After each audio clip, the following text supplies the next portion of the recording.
Hey up everybody, right, it's 22nd of December 2022 and I'm just about to open my Christmas box that my wife's bought me.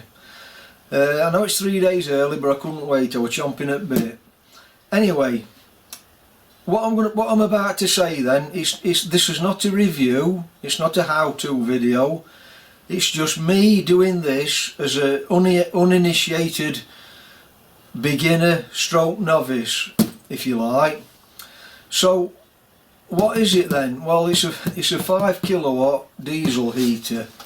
Now I must have lived a sheltered life, me, because I've never heard of these up till last couple of weeks. And one of my followers on YouTube, Trevor, so you know who you are now, Trevor, you've set the seed in my head. He was talking about his and I thought, well, that sounds interesting, I'll look into that. So I've done a bit of research and I've done a bit of background, got a bit of background knowledge. So although I'm saying I'm a beginner, I've trawled through a lot of information, if you like, so that when I set this up it's going to be set up safely and I know what pitfalls to watch out for in case, you know, because they can be dangerous. They can be dangerous because of the exhaust heat, and they can be dangerous because of the combustion fumes if you don't get it right. So beware of that if you're a beginner. So I normally use a little portable gas heater running off my 47 kg propane bottle, but gas is getting expensive. This heater's never been really any good in this workshop. It's okay if it's by the side of me wherever I'm working, so I just like, it's on wheels and I just pull it around wherever I'm working. So this might save me having to drag that around, and it might work out a little bit cheaper because I can have the hot air deflected to two or three places in my workshop. Now I'm not bothered if it don't eat the whole workshop up. I just want to be comfortable wherever I'm working. I must be getting old because cold weather seems to be getting to me a bit more now. Anyway, I digress, don't I? So my workshop then, it's approximately 7.5 metre long, 5.5 metre wide. So what's that? Let's round it off to something like 36 square metre. It's 2.5 metre high. So times that by 2.5 and that gives you your cubic metre of size of workshop that I'm going to use it on. If you want that in cubic feet, I'll let you work that out because I can't multitask. Right, so let's get this box undone and I'll show you exactly what I'm going to do and show you where I'm going to put it, just as a stopgap like thing, just to try it out. And then I'm going to decide, you know, later on where I'm going to actually position it and where everything's going to fit, etc. So all I'm bothered about is getting the heat somewhere into this area, and then, sorry about camera panning fast, and then somewhere in that area. And if it takes the chill off me, that's all I'm bothered about. Up above my workbench I've got a load of shelves that I keep all my various bits and bobs in. In fact, it all wants a good clear out because I'm like a magpie. Anyway, I'm digressing again. So I've cleared a bit of shelf off there, just above the right hand side of my workbench, and I used to have a waste oil burner situated on where this little workbench is. To cut a long story short, I wasn't happy, so I outed that. And where the chimney was, I've got a stainless steel double skinned chimney, a proper chimney up there. So my plan is to put the diesel heater on there and have the exhaust going into the chimney. Now I know what you're going to say, all you people out there that's got these, you've got to have your exhaust pipe going out horizontal or facing downwards, but that's because of the silencer that comes with it, I think, so the silencer can drain. So I'm not planning on putting silencer on at the moment. I know it might not work, but I'm going to put my exhaust pipe into my chimney, and if I find, I'm going to put a carbon monoxide monitor at the side of it, and if I find out it's working okay, I'm then going to make an adapter for the bottom, like funnel any condensate that comes out, funnel it down, and then I can drill a 15mm pipe through my wall to outside to get the condensate out of the chimney or the exhaust. Well, that's my plan. But put the unit on there, and then it's got two hot air outlet points. I'm going to have one coming through the shelf somewhere here to deflect down onto my workbench, and then the other one I shall eventually buy another piece of ducting to take it over there and deflect it down onto my machines. So that's a bit of an outline plan of what I've got in my mind. Right, this is the model I've got. It's a 5 kilowatt, and I got it off Amazon, and it was £119. It's called a CAX 5 kilowatt. You can get a 2 kilowatt, and you can get an 8 kilowatt, but I think from all I've researched on internet, the 5 and the 8 kilowatt are the same size unit. I think they're just programmed different for the heat. You can get a 2 kilowatt, so the 2 kilowatt has got a smaller footprint than the 5 and 8 kilowatt. The 5 and 8 kilowatt are the same size. I think what determines sometimes in the price determines what accessories you get. In this one I've got two ducting pipes and a splitter. I think in some of them you only get one ducting pipe, but you know they range from £100 up to £200, so you've got to be careful where you get what you're getting and where you're getting it from, because I think because everybody's jumping onto the bandwagon, I think prices are going up. Also, price variation, I think it's to do with capacity of your diesel tank. I think some's 15 litre, this is a 10. That's more than enough for me. And then this is the actual unit.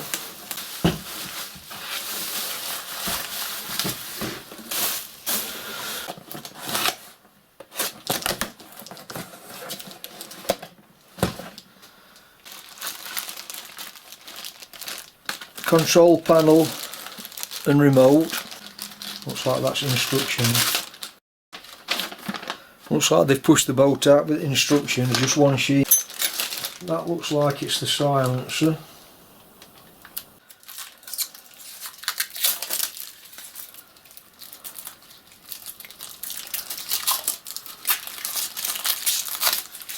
Now apparently, from what I've gathered while I've been researching these, you're supposed to have your exhaust with drain hole at bottom. No, your silencer, sorry, not your exhaust, with the drain hole at the bottom. I'm just looking at this. It looks to me as though that drain hole could be, there's a drain there, could be a drain there. It's not sealed all the way around, so I don't know why drain holes at the bottom are there, because no matter where you blow on that, air's coming out everywhere. So it won't matter if it were pointing that way, it'd still drain through there. So I'm no expert at the moment at this, so it's just my first impressions that I'm getting. Stainless steel exhaust. They give me a pair of gloves. I'm not quite sure what that is yet. Fuel pipe. A wiring harness.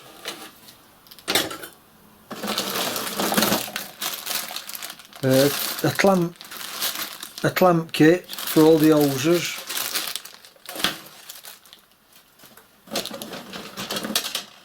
Fuel pump. Two pieces of ducting with outlet points on. They're not adjustable though. There's two of them. This is for the air intake into the combustion, and it's hose. That's the splitter for the hot air for the ducting. Looks like they've given you a tool to drill through your wall to get the exhaust pipe out.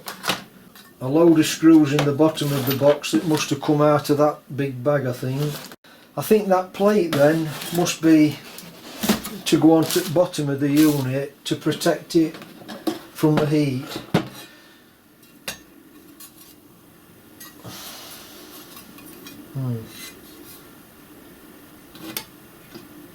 Yeah, that's it.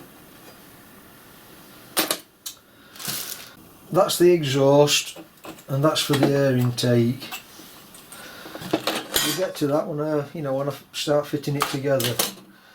So I'm going to crack on then and get the unit assembled up and get it put onto my shelf, just like for a trial run, before I finally fit everything in position where it's going to be.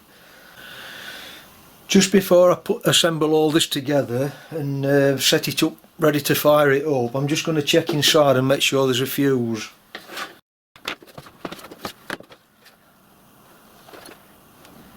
Do you know something?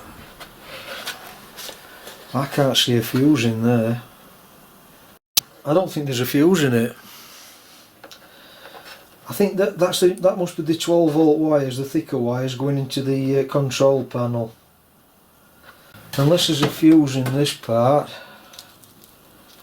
wiring loom. Oh, it's here. It's here, look. I thought for a minute they hadn't put a fuse in it, but they have.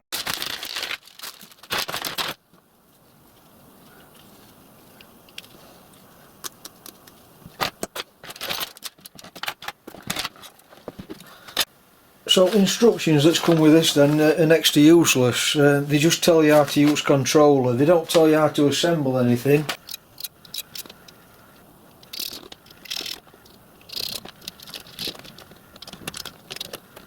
Imagine the one with the exhaust is the one furthest away from the diesel line.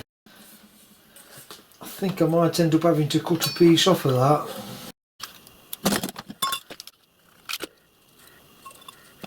I've got the heater in a position where I think it's going to be suitable. So my vent's going to be coming out here. Air's being sucked in at the back.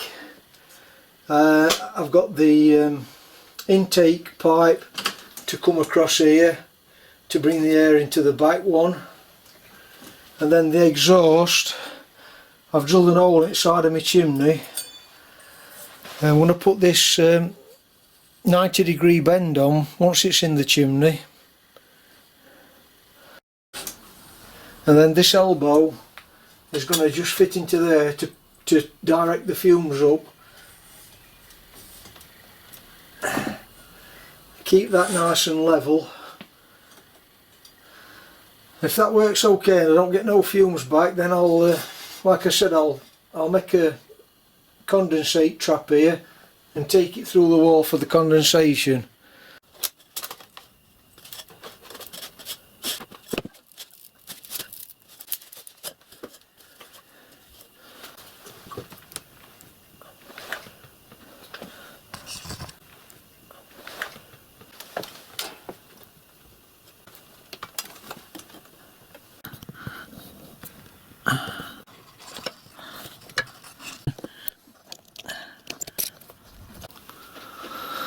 Right, I've just connected battery. Well, I had to get up on steps to do that. It's automatically come on its own. I've not pressed anything. So you're seeing it as I'm doing it now. These instructions are a bit primitive. I just had to cut you off there for 5 minutes because they're a bit of a problem. All the ones I've seen on YouTube, they've had the pump situated with the wires come out up at the top. So that's what I've done saying, because it don't tell you in instructions what to do. Anyway, I've turned pump round now and it seems to be pumping now. Oh, there's something happening, but I don't know what. Let me just have a feel. Oh, that feels warm.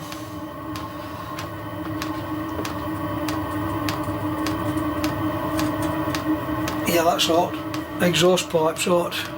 So it must have fired. Well, that took a bit of fathoming out, but finally got there. I've got to get my head round these controls. And these instructions, they're next to useless.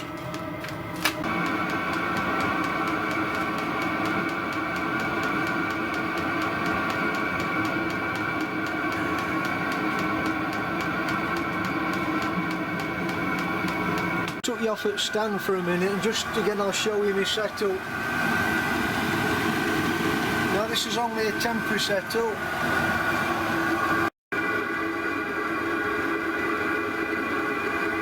Then I've got it on medium setting now, and it seems to be blowing nice warm air out. Everything's running okay.